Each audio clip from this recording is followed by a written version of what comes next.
Hey guys, I know a lot of you probably ended up rolling Xinyan in the recent Zhao banner, and you could also get it for free in the Stand By Me event if that's who you decide you end up wanting to pick. Or hey, maybe you've had her from another source for a while now and never decided to build her. Mine's been built for some time, so I thought I'd go ahead and make a video on her so you guys can see what Xinyan can do, and decide if you want to build yours or not.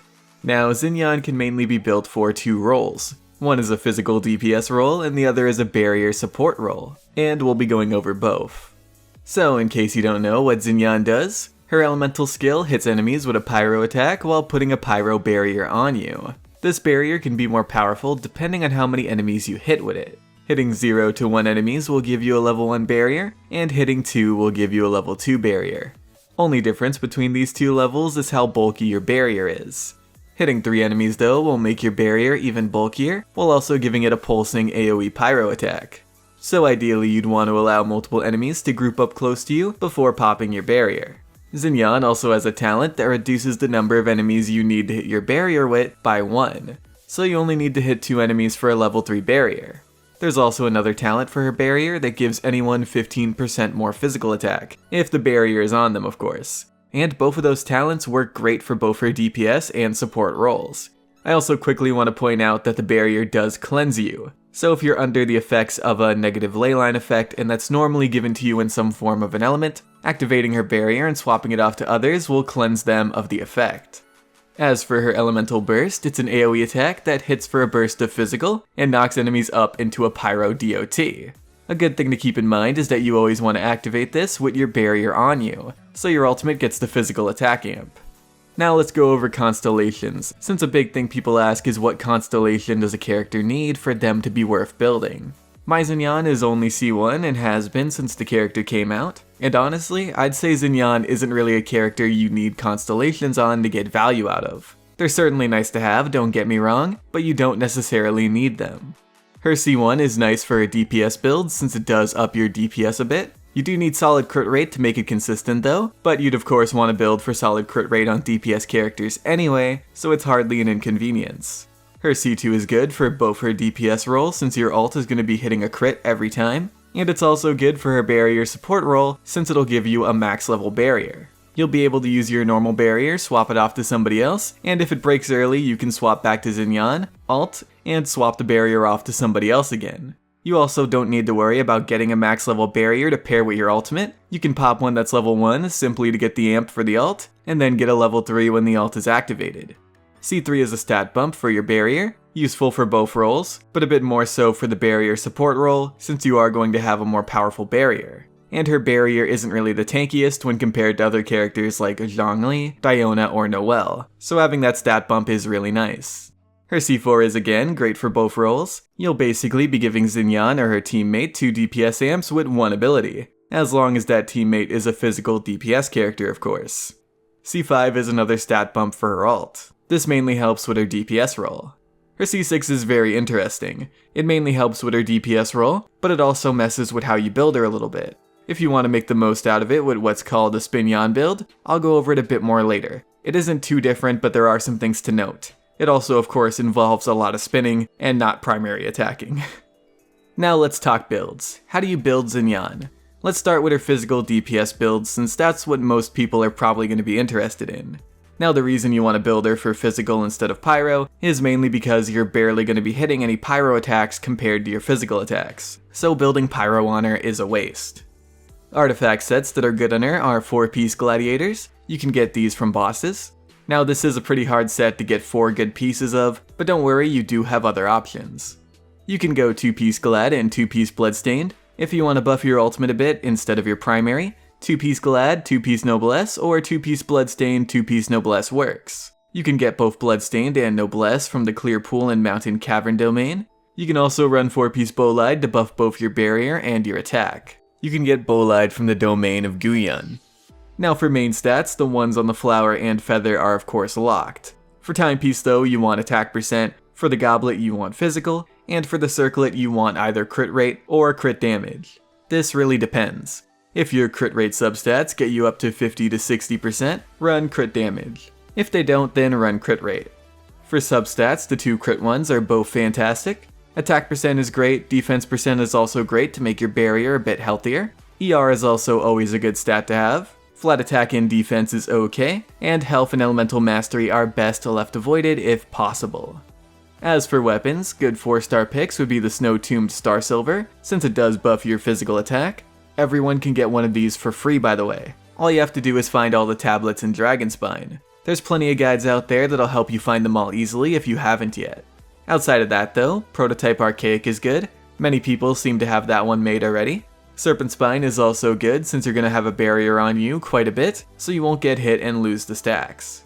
As far as 5 stars go, Wolf's Gravestone is great, Skyward Pride is great, and the Unforged is great if you want something a bit more hybrid-y.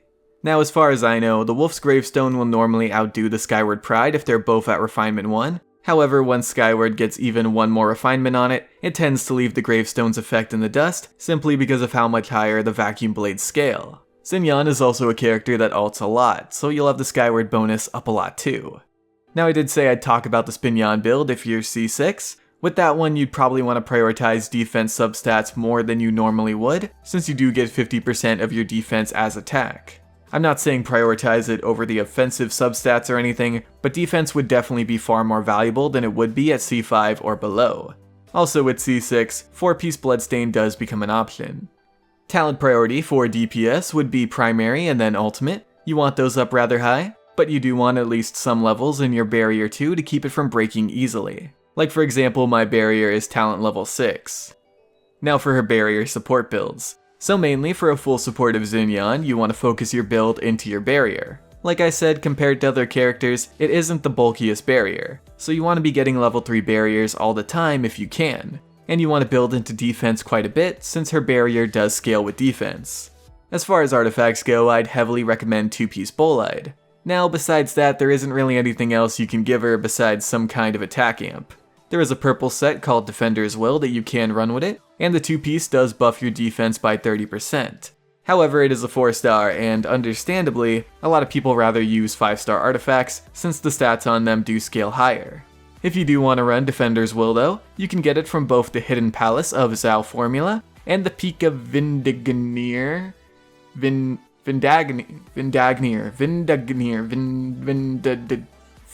top of Icy Mountain domain. Outside of that though, like I said, anything else you run would be some kind of attack amp, and if you're only using Xinyan for her barrier, you aren't going to get a whole lot of value out of an attack amp. If you're running a support DPS hybrid, you would, but a full support of Xinyan, not really. But regardless, you could run 4-piece Bolide for 40% more primary attack, or you could run 2-piece Bolide, 2-piece Noblesse, since you will still be using your ultimate even if you don't plan on hitting anything with your primary. You can also run 2-piece Gladiators or 2-piece Bloodstained with 2-piece Bolide. As far as main stats on the artifacts go, and again these stats are fully geared towards your barrier, main stats on the Flower and Feather are of course locked, but on the Timepiece you want defense percent, on the Goblet you'd want defense percent, and on the Circlet you'd want defense percent. For substats you'd want defense percent, but do keep in mind, you can't roll defense percent as a substat if it's the main stat. However, you can still roll flat defense and that's a stat you'd want to roll for too. ER is also a great stat to have. Outside of that though, it doesn't really matter because nothing else helps your barrier. So as you can probably see, support Xinyan is super easy to build because defense stats are so very common. Now you might feel the same way, but personally I feel like all this defense is complete overkill. I honestly think if you do want a supportive Xinyan, making a hybrid would be a lot more valuable than making a full support one. That way you can go for other stats and not have an absolute ton of defense. So if you do go for a hybrid, find the middle ground between the two setups that you're most comfortable with. However, back to the full supportive mindset, let's go over the weapons. Sacrificial Greatsword is great if you want more barriers. Favonius Greatsword is great if you want more ults, and want your team to have more ults as well. And White Blind is great because it'll buff your defense. If you don't have any of those and don't have a prototype to make White Blind with it, you can use the Snow-Tombed Star Silver, since at the very least it'll buff your physical attack on your ultimate. Talent priority would be to level your barrier up high first, then ult, and the primary doesn't really matter unless you're a hybrid build. Now one quick warning about her support role. It is only good if you have a character to swap off to. If you play in 4-player co-op, or a 3-player co-op and you're not the host, it's pretty useless since you can't give your barrier to other players, so keep that in mind. As far as team synergies go, barrier support Xinyan only wants to be paired with a physical DPS character like Zhongli or Razor for example. For DPS Xinyan, Zhongli is good because of his barrier debuff on enemies. Also anything that procs Superconduct is great for her as well. Another Pyro unit is also great, so you do get the Pyro Resonance for the 25% attack amp. Bennett would of course have his ultimate on top of the Pyro Resonance, so that's 2 amps right there.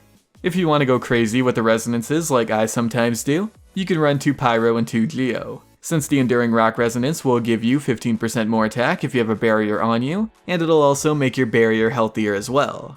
But yeah, that's everything, or at least all the big things. Hopefully you guys found that helpful in some way. I'd make more videos on some of the other characters in the Stand By Me event, but I don't really have any of them built. And I don't really have the resources to spend on them right now either, so I do apologize for that. But anyway, that's it for this video. I want to thank y'all for watching, I very much appreciate it, and I'm gonna see you guys later. Bye!